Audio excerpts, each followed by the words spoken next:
बिस्मिल्लाहिर्रहमानिर्रहीम। आज supreme court में वाज़ेह रिमार्क्स दिए गए जिसने वाज़ेह कर दिया थोड़ा से हाथ पीछे करो कि डिस्ट्रिक्ट कोर्ट में जो एडिशनल सेशन जज हुमायूं ललावर साहब ने फैसला दिया था उसमें कानूनी पहलुओं को नहीं देखा गया और उजलत में दिया गया, गवाहों को पेश करने का मौका नहीं दिया गया और जो हमारी दरख्वास्तें थीं जो बार बार उसी कोर्ट में भिजवाई गई वो भी मामला यहाँ पर डिस्कस हुआ और वाज़ेह रिमार्क्स आए कि ये एक दिन के अंदर ही फैसला होता है, एक दिन के अंदर ही मेंटेनेबिलिटी और जुरिसडिक्शन पे डिसाइड किया जाता है, गवाहों को मौका नहीं दिया जाता है और साथ ही सज़ा दे के खान साहब को जेल में भिजवाया जाता है। हम 12 इस्तदा ये कर रहे थे, आप लोगों की तवज्जो से हर रोज़ ये मैसेज भिजवाते थे मीडिया के ज़रिए कि खान साहब को इस केस के अंदर इंसाफ नहीं मिल रहा। ना कभी खान साहब इस केस से भागे हैं, 200 के करीब केसेस हैं खान साहब के ऊपर और हर केस में एक दिन में 20-20 मुकदमों में वो पेश होते रहे। तो इस केस के अंदर जिस तरह से उजलत दिखाई गई, हाई कोर्ट के ऊपर भी हमने ये इतराज़ किया कि आपने बार बार मामला उसी कोर्ट को रिमांड किया है, उस कोर्ट से हमें इंसाफ की उम्मीद नहीं है।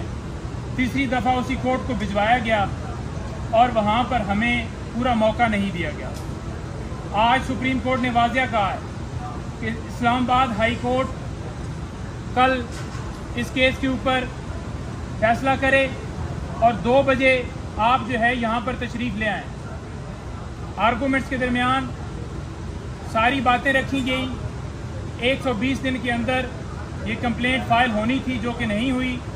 जुरिसडिक्शन का मामला उठाया गया कि ये एडिशनल सेशन जज साहब के पास डायरेक्टली नहीं फाइल की जा सकती थी, इसका प्रोसेस था कि मजिस्ट्रेट के पास जाती और साथ में ये भी बताया गया कि अनऑथराइज पर्सन के ज़रिए ये फाइल की गई है, सेक्रेटरी इख्तियार ही नहीं रखते और उसके साथ साथ दीगर एतराज़ात भी यहाँ पर रखे गए। कोर्ट मुकम्मल तौर पर कन्विंस नज़र आई। कोर्ट ने जो रिमार्क्स दिए वो सबके सामने हैं।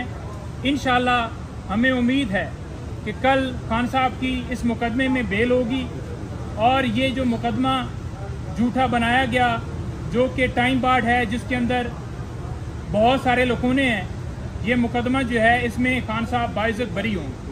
बहुत शुक्रिया। नईम साहब ये बताइएगा, जिस तरह बाकी भी पीजीआई के वज़रा के साथ जो रवैया अपनाया गया वो उनकी ज़मानत होती है, उनको दोबारा गिरफ्तार किया जाता है। अगर खुदा न खास्ता कल खान साहब की ज़मानत हो जाती है तो या वो जेल से बाहर निकलते और उनको किसी और मुकदमे में दोबारा जेल में डाल दिया जाए, तो उसके हवाले से आप क्या देखें? गुज़ारिश ये है कि यहाँ पर हम यही इस्तदा कर रहे थे कि हमें इस्लामाबाद हाई कोर्ट से इंसाफ की उम्मीद नहीं है।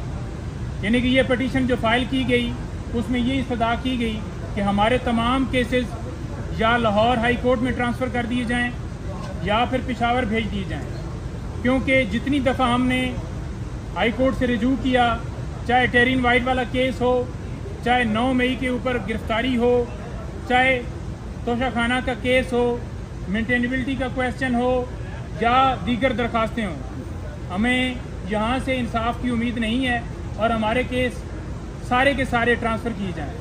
वो भी सुप्रीम कोर्ट में दायर हो गई है और इंशाल्लाह हमें उम्मीद है कि उसके ऊपर भी जल्द फैसला होगा। हम तो हमेशा ये कहते हैं कि हमारे साथ कानून आइन के मुताबिक खान साहब को उनके साथ कानून के मुताबिक ट्रीट किया जाए और उन्हें इंसाफ दिया जाए। इंशाल्लाह इंसाफ होगा और ये जो लाकानूनियत है ये बिल्कुल किसी तरह से नाकबूल है और किसी तरह से इस तरह के फैसले जो हैं उनको चैलेंज भी किया जाएगा और उसका सद्देबाब होगा इंशाल्लाह।